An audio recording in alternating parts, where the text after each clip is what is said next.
So Far From Home, our first post-Endgame Marvel movie dropped last week, so that leaves us with 23 Marvel movies, so it's a no-brainer.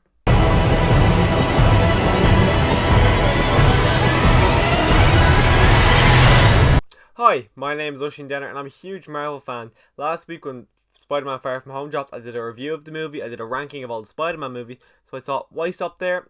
There's 23 Marvel movies, just rank all these movies and see how I get on. So I'm assuming this video is going to be extremely long because it's 23 movies and I like to ramble on a bit. So let's get started before it gets even longer. Even though Thor the Dark World is Marvel's worst movie, it's still probably a lot better than some of other superhero movie franchises' worst movie. Where I'd still say it's better than a lot of the X-Men worst movies or even a lot of the Spider-Man worst movies. So that shows how good this universe is. But the movie itself is very bland. It's also very forgettable. The villain itself, I don't remember his plan. I remember his name is Malekith, but I don't know how I remember that. I remember him mostly because the actor who plays him is Doctor Who, so that's how I remember him.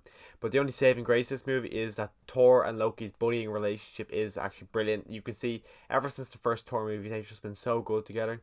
But this isn't enough to save the movie. Even though this movie still has a lot of enjoyable moments, like the whole highway sequence, even Pepper and Tony's relationship, even though they're bickering a lot in the movie, it still fits really well and it's so organic. But the problems this movie has is the same kind of problems that I see with Batman vs Superman, where it has a lot of responsibility of setting up further movies in the universe, which you cannot put all that responsibility on one movie, where it should have been spread out through multiple movies. But they said no, Iron Man 2, Iron Man 1 was so successful, people would just see this regardless, which they did. So they just said, we'll set up the universe in this movie, people are going to see it. A lot of people crap on this movie like a lot, which I don't see the problem with it so much. I think people just don't like it because it's Edward Norton instead of Mark Ruffalo. So, and since he didn't return to the role, people kind of think it's not a Marvel movie, but they consider it to be a Marvel movie. So let's just crap on it. But there is slow parts to it where at the start, I think it's the first actually half of the movie. There's not a lot of action, but in the second half, there's great. Like the whole action sequence at the end with Abomination is amazing.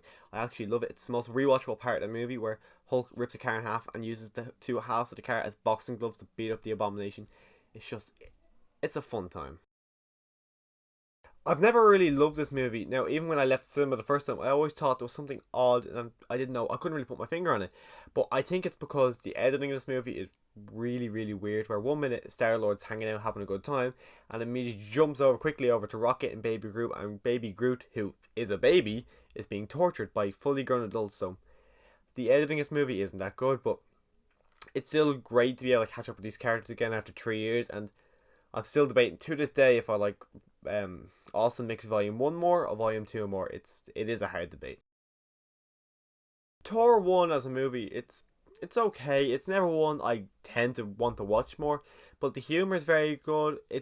The stakes are low enough, but they're low enough stakes, but they kind of present them as huge stakes, but I never get the feeling that it's world ending. But whenever I watch it, I enjoy it. It's just one I don't really think about watching much.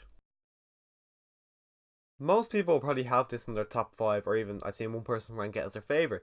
But this is just a never movie that I've absolutely loved. It was the first Marvel movie since I think Doctor Strange. I hadn't gone to see it twice in the cinema, but I really do enjoy the movie. I just don't understand why it's never been one of those Marvel movies that I've absolutely loved, because the cast is amazing, all the characters they developed are amazing, and as well the world they built is also it's amazing. I think this movie itself is just amazing.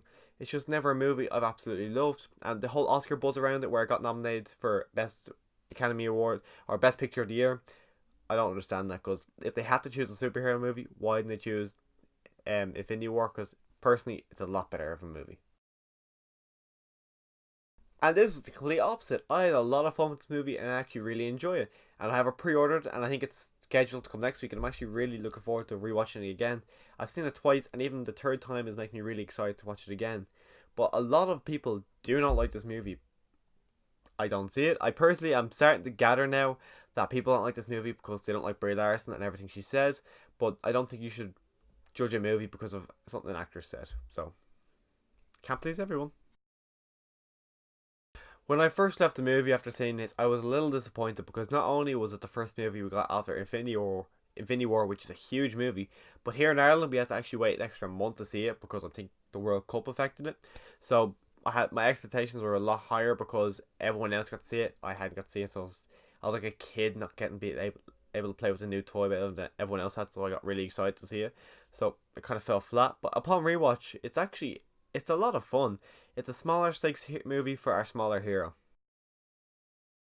Even though this movie does have a lot of memorable and iconic shots, it never really lived up to the hype of the first movie or even third and fourth movie. It has the same kind of problem that Iron Man 2 has, where it's not as bad as Iron Man 2 with the sake where it's setting up the universe, but it has a lot of moments where little nuggets of setting up Civil War, small bits of setting up Thor Ragnarok. So it kind of, even that Thor Ragnarok scene, it really feels out of place, and you could tell it was told to put in there. At least the Civil War one is like, it kind of fits with the plot, but the Ragnarok one doesn't. But even the new additions we got, I love all the new additions. Scarlet Witch has become on to one of my favourites. Vision is okay, he's not as good as I was hoping, and Quicksilver, he was there. Before going into this movie, I never actually really read any Iron Man comics, so the twist didn't bother me as much, so I actually really enjoyed the twist because I really didn't see it coming, but I understand why a lot of people don't like the twist because of the Mandarin being in the comics for so many years. But oddly enough, this is the Iron Man movie I think I've seen the most. I couldn't tell you how many times. I don't know why I tend to watch this one a lot more, but when I watch an Iron Man movie, it tends to be this one. I don't know why, but in fairness, that end scene, the credits, the song that plays over the credit is great. I love the end credit scenes. This, not the scene itself, scene's a bit disappointing, but the song is great. When going into the cinema seeing this movie, I didn't know what to expect because Paul Rudd to me was Phoebe's boyfriend from Friends, but he really knocked it out of the park where all I see now is Ant-Man and I always forget about Mike from Friends. But as everyone always says, I would love him to see Edgar Wright's version of this movie, and we never will. But I think anyone who's a Marvel fan, even an Edgar Wright fan, would love to see the Edgar Wright version. When writing my script and getting the list ready for this ranking, I was actually really shocked to see how low Doctor Strange came out to be, because I love this movie, the special effects in it, even the casting of Doctor Strange and Benedict Wong. I loved them all, even Tilda Swinton as the Ancient One. A lot of people don't like it. It doesn't really bother me. I do like the casting, but it's never a movie I tend to rewatch a lot, but every time I do, I always love it. Before the release of Far From Home, this was my favourite Spider-Man movie, mostly because I loved the idea that it's not the end of New York, that one of Spider-Man's villains is going to destroy New York if Spider-Man doesn't stop them. It's a smaller stakes movie where it's just an arms dealer, he's going to sell more armory if Spider-Man doesn't stop him. And, of course, Michael Keaton playing the Vulture is amazing, he's my favourite Spider-Man villain. Jake Gyllenhaal couldn't top him, I don't know who can top him, I don't want anyone to top him. No, I do because I want to see a better villain, but I just can't see someone beat Michael Keaton. And of course, Tom Holland, he's my Spider-Man. Even though I grew up with Tobey Maguire, Andrew Garfield, Tom Holland. Tom Holland is my favourite Spider-Man. This is the perfect origin story for Captain America with the amazing casting of Chris Evans, who really embodies the character. And you actually feel like he is Captain America. The World War II setting is great as well. Red Skull himself is a very menacing and he's badass. He's a badass villain. And luckily I actually got to meet Hugo Weaving last year, which was pretty cool. As I said in my review for this movie, I completely forgot it was coming out. So I didn't really have many expectations, so I was really blown out of the water. So I loved it. I actually loved this movie. Seeing the difficult relationship that Peter was trying to form with MJ because all the barriers there in his way was great. Jake Gyllenhaal, of course, is amazing as Mysterio, as he is in almost every role he's ever in. And just seeing, because Peter Parker is so close to my age, I can relate to him so much more than I ever could with Tobey Maguire or Andrew Garfield. Because even when they were playing those roles, I was younger when they came out, but even though I'm the same age as them now, as what they're supposed to be, they look so much older and I just can't relate to them. Or Tobey or Andrew did it again. Tom Holland, he's the same age as me. I think he's a year or two older than me, but he just looks the same age as me. So I'm able to relate to him a lot more. Talk about breathing life into a dead franchise. As you could tell by earlier entries in this list, I don't really like the original Thor movies, but this movie is amazing. Where they really do a 180 on Thor, but they keep all his morals. They just kind of make him funny, and it really works because Chris Hemsworth is able to he's able to deliver the humor to this character amazingly. Tom Hiddleston as Loki, as always, he's great. There's never anything bad to say about his performance as Loki. Tessa Thompson, Chris Hemsworth, their chemistry is amazing. They tried to duplicate it in Men in Black. Personally, they didn't get it as well. They still had it, but it was nowhere near as it was in this movie. And I hope to see them again in a different franchise. Hopefully it's as good, but if not, just give me Thor 4 with the two of them and I'll be happy. Meek and Korg, great additions. I was glad to see them back in Endgame. I don't know if we will see them again, but I really hope we do because Korg is just great.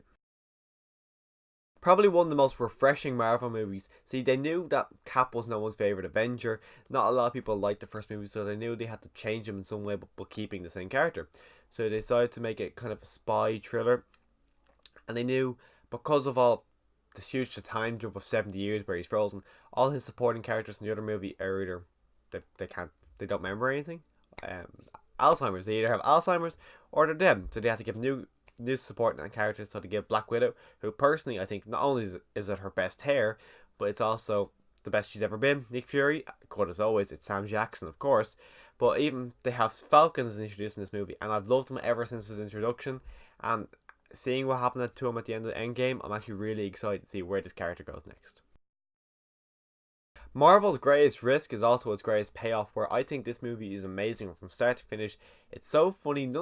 All the characters are different. They're all funny, but they all have different senses of humor. So, and it all lands. None of it fails. None of them are like, you don't not like any of the characters. Even the villain, he's a bit weak, but I still like the villain, especially because he comes back for Captain Marvel. He's still barely in it, but just seeing him there again was great. Even the guy who says who, the Star-Lord, is in Captain Marvel. I love him, especially just because of his tiny cameo in Guardians of the Galaxy. I love him. Of course, they got Bradley Cooper as Rocket Raccoon, who is by far my favourite Guardian. This is probably the best way they could have ever brought all these characters together, because they're all got such high egos. Robert Downey Jr. has such a high ego, but he never steals the show. All the characters end up sharing the spotlight where no one comes out front and center like they would in another movie. So they're all able to take the spotlight and they all share equally. Loki is the best film they could have ever done for the first Avengers movie. They couldn't have done a Thanos or an Ultron first. He had to do a smaller villain, Loki. He's still a big villain. He's still a fan favorite, but they just couldn't have done a huge villain for their first movie. Marvel's first movie is still one of their best, where they have the perfect casting of Robert Downey Jr. as Iron Man, which personally is my favourite superhero casting of all time. Jon Favreau just knocked it out of the park with his directing. Beautiful shots, amazing, such iconic shots in this movie. Even the script, I heard the script wasn't fully written by the stage they started filming it, so a lot of it is improvised, which shows how good the directing, and not only directing, but also the cast were, that they were able to just form these scenes of dialect without actually having a script. And Tony Stark's music choice, personally, I love it. I have a similar kind of taste, so it's good to see that. This movie is the good version of Batman vs Superman, where that movie thought, hey, we could probably do this in one movie. So they introduced Superman in the first one, then they introduced Batman in Batman vs Superman. But this movie knew that we can't. I don't know if they had this plan. They probably didn't, because as far as I know, they did this in spite of Batman vs Superman. So Civil War happens, but before that we have Avengers 2 and 1, so they set the seeds of Iron Man and Cap fighting, and they don't fight, they're bickering in the first Iron Man or Avengers movie.